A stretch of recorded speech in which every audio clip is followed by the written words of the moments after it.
হযরত লোকমান আলাইহিস সালাম ছিলেন একজন ইসলামিক পণ্ডিত ও জ্ঞানী ব্যক্তি। হযরত লোকমান আলাইহিস সালাম এতই জ্ঞানী ছিলেন যে তিনি নবী না হয়েও আল্লাহ তাআলা পবিত্র কোরআন শরীফে সূরা লোকমান নামে একটা সূরা নাজিল করেছেন। আসুন আজ দেখে নেই হযরত লোকমান আলাইহিস সালাম তার আপন ছেলেকে দেওয়া ৭৬টি উপদেশ বাণী। বেটা, কর্জ হইতে নিজেকে হেফাজত রাখিও, কেননা ইহা দিনের বেলায় অপমান এবং রাত্রিতে দুশ্চিন্তা। বেটা, তুমি মোরগের চাইতে বেশি অক্ষত হইও না, সে তো শেষ রাত্রিতে জাগিয়া চিৎকার শুরু করিয়া দেয়, আর তুমি নিজের বিছানায় পড়িয়া ঘুমাইতে থাকো। বেটা, গুরুত্ব সহকারে জানাজায় শরীক হইও এবং অহেতুক অনুষ্ঠানাদি শরীক হওয়া হইতে বাঁচিয়া থাকিও। বৎস, আল্লাহর সান্নিধ্য অবলম্বন করবে। অন্যকে উপদেশ দেওয়ার আগে নিজে আমল করার চেষ্টা করো। নিজের মান মর্যাদা বজায় রেখে কথা বলবে। ভালো মানুষ রূপে বিবেচিত হওয়ার চেষ্টা করবে। স্বীয় অধিকারের প্রতি সচেতন থাকবে। গোপন তথ্য কারো নিকট প্রকাশ করবে না। বিপদে বন্ধুর পরীক্ষা নিবে। বন্ধুদের ভালো মন্দ উভয়টাই পরীক্ষা করবে। বিচক্ষণ এবং জ্ঞানী ব্যক্তিদের সাথে বন্ধুত্ব করবে। ভালো কাজে পুনঃ পুনঃ অংশগ্রহণ করবে। নিজের কথা প্রমাণ করে দিবে। বন্ধুত্বের সাধ্যমতো ভালোবাসবে। শত্রু মিত্র সকলের সাথে হাসি মুখে সাক্ষাৎ করবে। মাতা পিতাকে সর্বাধিক সম্মান করবে। শিষ্যকে সর্বাধিক মর্যাদার দৃষ্টিতে দেখবে। আয়ের প্রতি লক্ষ্য রেখে ব্যয় করবে।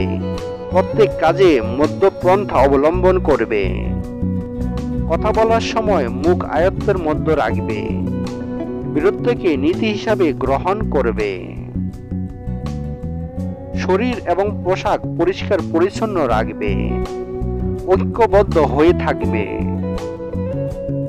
প্রচলিত অস্ত্র শস্ত্র ও যানবাহন পরিচালনা শিখে নিবে। প্রত্যেক ব্যক্তিকে তার যোগ্যতা অনুযায়ী দায়িত্ব প্রদান করবে। রাতের বেলায় যদি কথা বলার প্রয়োজন হয় তাহলে আস্তে এবং নরম স্বরে কথা বলবে।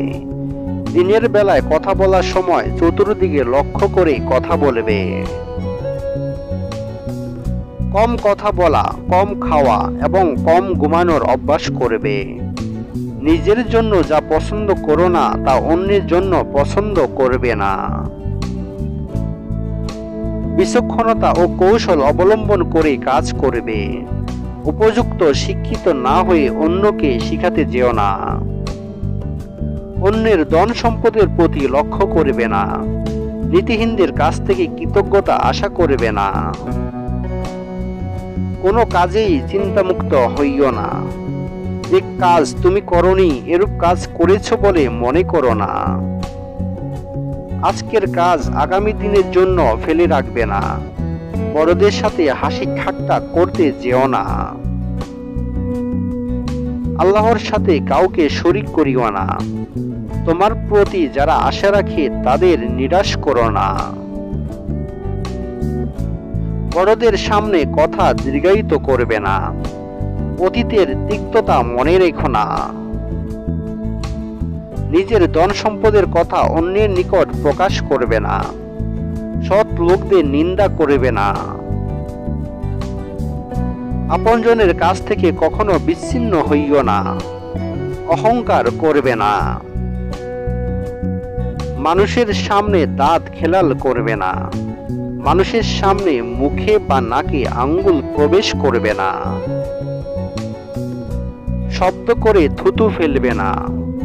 হাই তোলার সময় মুখে হাত রাখবে। কাউকে জনসম্মুখে লজ্জা দিবে না। চোখ দিয়ে ইঙ্গিত করবে না। এক কথা বারবার বলবে না। তামাশামূলক অবাস্তব কথা বলবে না। ঠাট্টা বিদ্রূপ থেকে বিরত থাকবে। অন্যের সামনে নিজের প্রশংসা করবে না। মেয়েদের ন্যায় সাজসজ্জা করবে না। কথা বলার সময় হাত নাড়াচাড়া করবে না। আপনজনদের শত্রুর সাথে উঠা বসা করবে না। কারো মৃত্যুর পর তার সম্পর্কে খারাপ মন্তব্য করবে না। যথাসম্ভব ঝগড়া বিবাদ থেকে বিরত থাকবে। সৎ লোকের প্রতি সুধারণা রাখবে। নিজের খানা অন্যের দস্তারখানায় নিয়ে যাবে না। কোনো কাজেই তাড়াহুড়ো করবে না। পার্থিব স্বার্থের মোহে নিজেকে দুঃখ কষ্টে ফেলো না। রাগান্বিত অবস্থায়ও ধীর শান্তভাবে কথা বলবে। জামার আস্তিন দ্বারা নাক পরিষ্কার করবে না। সূর্য উদয়ের পূর্বেই শয্যা ত্যাগ করবে। পথ চলার সময় বড়দের আগে চলবে না। এদিক সেদিক উকি মেরে দেখবে না। অন্যের কথার মধ্যে বাধা দিয়ে কথা বলবে না। মেহমানের সামনে কারো প্রতি রাগান্বিত হইও না। সন্দেহ প্রবণতা ত্যাগ না করতে পারলে দুনিয়ায় তুমি কোনো বন্ধু খুঁজে পাবে না। বেটা, তুমি এত মিষ্ট হইও না যে মানুষ তোমাকে গিলিয়া ফেলে, আর এত তিক্ত হইও না যে মানুষ তোমাকে থুতুর মতো ফেলিয়া দেয়। বেটা, নিজের খানা আল্লাহ বিরু লোকদের ব্যতীত কাহাকে খাওয়াইও না, আর নিজের কাজে আলেমগণের নিকট হইতে পরামর্শ লইতে থাকিও। বেটা, মূর্খের সহিত বন্ধুত্ব করিও না, এমন না হয় তাহার মূর্খতা সুলভ কথাবার্তা তোমার ভালো লাগিত আরম্ভ করে। আর জ্ঞানী লোকের সহিত শত্রুতা করিও না, এমন না হয় যে সে তোমার দিক হইতে মুখ ফিরাইয়া রাখে। বেটা, তুমি যেদিন হইতে দুনিয়াতে আসিয়াছ, প্রতিদিন আখিরাতে নিকটবর্তী হইতেছ। ভিডিওটি ভালো লাগলে অবশ্যই শেয়ার করবেন এবং চ্যানেলে নতুন হয়ে থাকলে অবশ্যই চ্যানেলটি সাবস্ক্রাইব করে নেবেন।